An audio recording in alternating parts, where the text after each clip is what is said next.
اس video میں نظم آل the world's stage کے سوال جواب کو مکمل کیا جائے گا.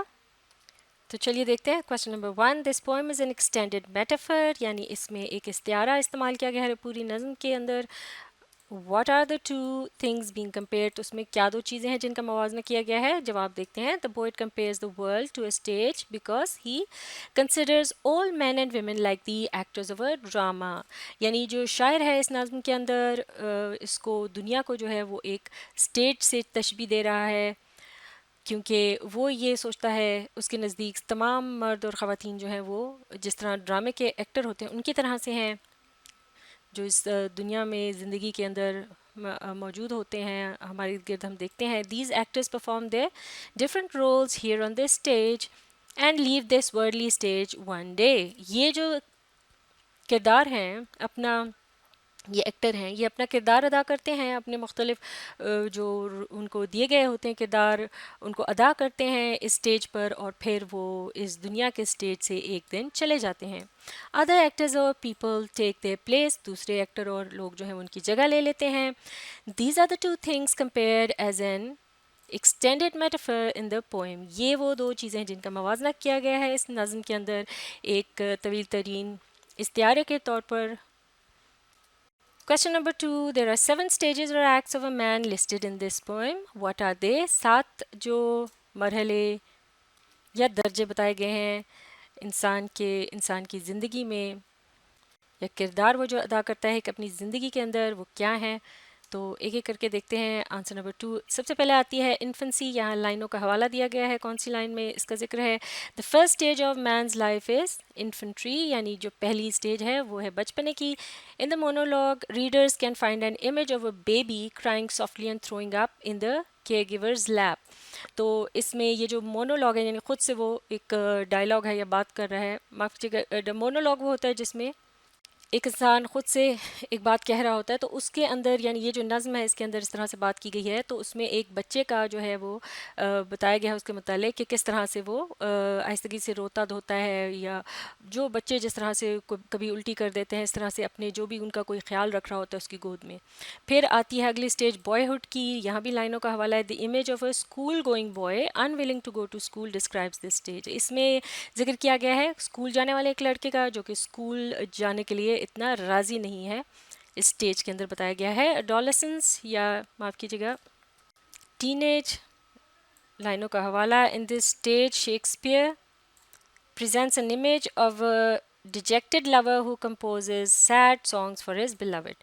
تو یہ جو نومری کی کا حصہ ہے انسان کی زندگی ہے، اس میں شیکسپیئر نے ایک نقشہ کھینچا ہے ایسے محبت کرنے والے کا، ایک کہ جو کہ جس کو اس کی محبت ڈیجیکٹڈ یعنی اس کی محبت نہیں ملی، جو کہ دکھی شاعری لکھتا ہے اپنی محبوبہ کے لیے یا گیت وغیرہ لکھتا ہے.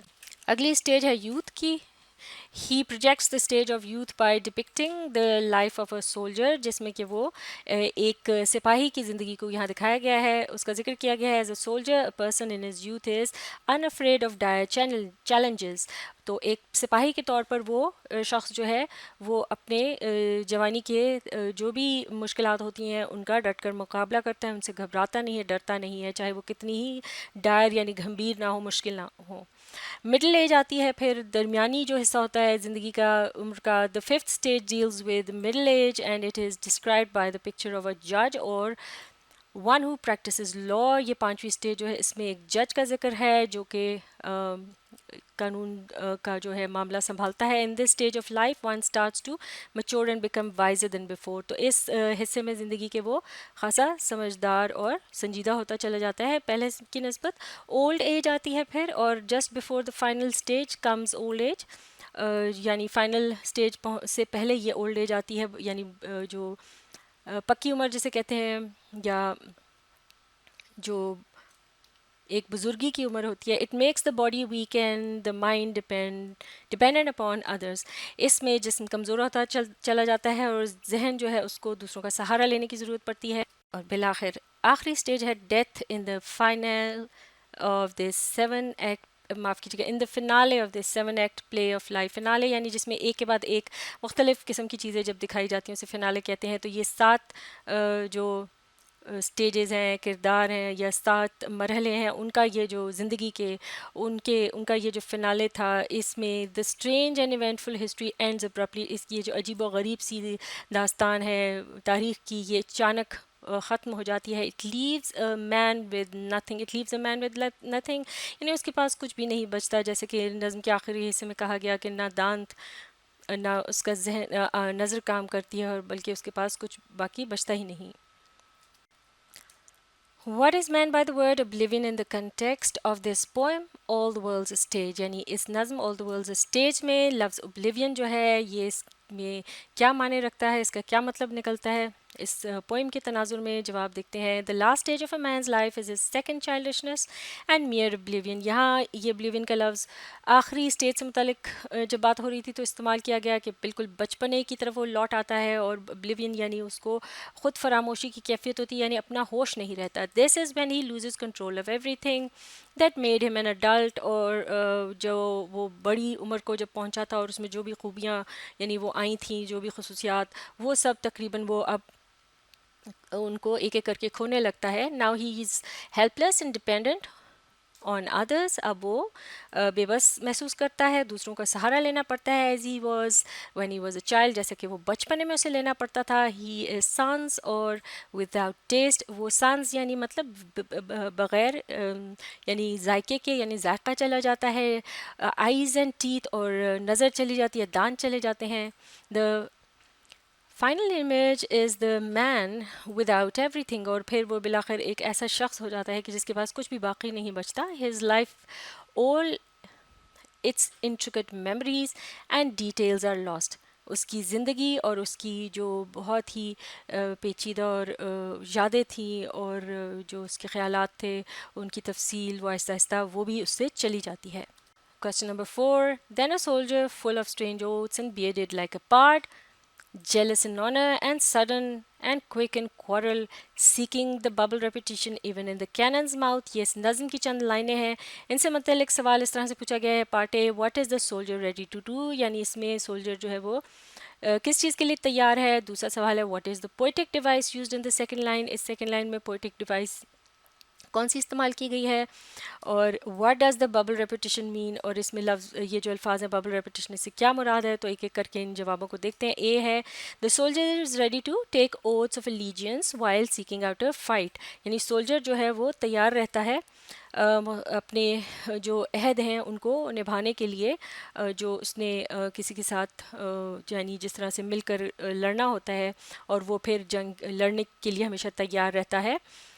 The man's youth has given way to a full beard like a pard or leopard. اور پھر اس جوانی کی عمر میں اس کی جو داڑھی مونچھ وغیرہ وہ اس طرح سے نکل آتی ہے جیسے شیر چیتے وغیرہ کی. In these lines there is also an interesting metaphor comparing a human or animal blowing a bubble with its mouth to staring down a cannon that might fire at any moment. یعنی کہ وہ ایک طرح سے منہ سے بلبلے بناتا ہے اس موقع پر جب کہ وہ توپ کے دھانے پر کھڑا ہوتا ہے، یعنی اس طرح ظاہر کرتا ہے جیسے اسے کوئی پرواہ ہی نہیں، یعنی وہ بہت نڈر بن جاتا ہے اس موقع پر. تو یہ جو میٹافر ہے یعنی جانور سے جس طرح وہ ایک طرح سے موازنہ کیا گیا ہے، اور جس طرح سے یہ بھی کہا گیا کہ ایک لیپٹ کی طرح سے اس کی داڑھی نکل آتی ہے، تو یہ میٹافر ہے یہاں جو استعمال کیا گیا ہے. پھر ہے part C, the bubble repetition means that this metaphorical person becomes the justice اور magistrate some with a steadier knowledge of what's right and wrong. معاف کیجیے گا، دی گئی لائنوں کے تناظر میں یہ جواب جو ہے اس طرح سے ہے. The bubble repetition means that this soldier, یعنی جیسے کہ سولجر کی یہاں بات ہو رہی ہے، سولجر بیکمز کوائٹ بریو، یعنی کہ وہ جو سپاہی ہے وہ خاصا بہادر بن جاتا ہے. He acts calm even if he stands in front of a cannon, وہ بالکل آرام سے یعنی کہ بغیر گھبرائے وہ ایک توپ کے دہانے بھی کھڑا ہو سکتا ہے، یعنی کہ اس کو سخت خطرے میں بھی وہ اس طرح سے ظاہر کرتا ہے جیسے وہ بالکل ڈر نہیں رہا. جس طرح سے جانور منہ سے بلبلے بناتے ہیں اس طرح سے یہاں استعارہ بھی استعمال کیا گیا ہے. To show that he is not afraid he puts up a show, یہ دکھانے کے لیے کہ وہ بالکل بھی گھبرایا نہیں ہے تو وہ اس طرح سے دکھاوا کرتا ہے بہادر بننے کا. تو اس کو کہتے ہیں bubble repetition.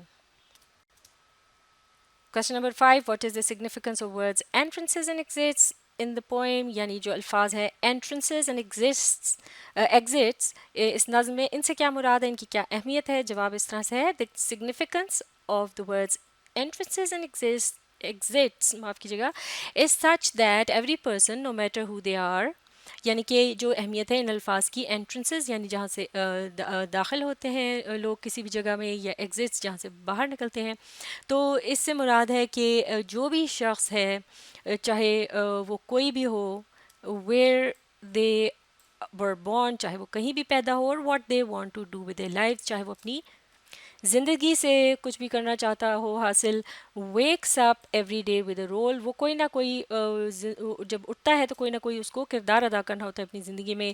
They enter they exit just like performers on a stage, وہ ایک طرح سے اس زندگی کی دوڑ میں, اس دنیا میں, یا جو یہ زندگی کا ایک سفر ہے اس میں داخل ہوتے ہیں اور پھر وہ باہر چلے جاتے ہیں, یعنی پیدائش اور مرنے کے جو عمل ہے اس کی طرف اشارہ ہے, یہ جو حقیقت ہے.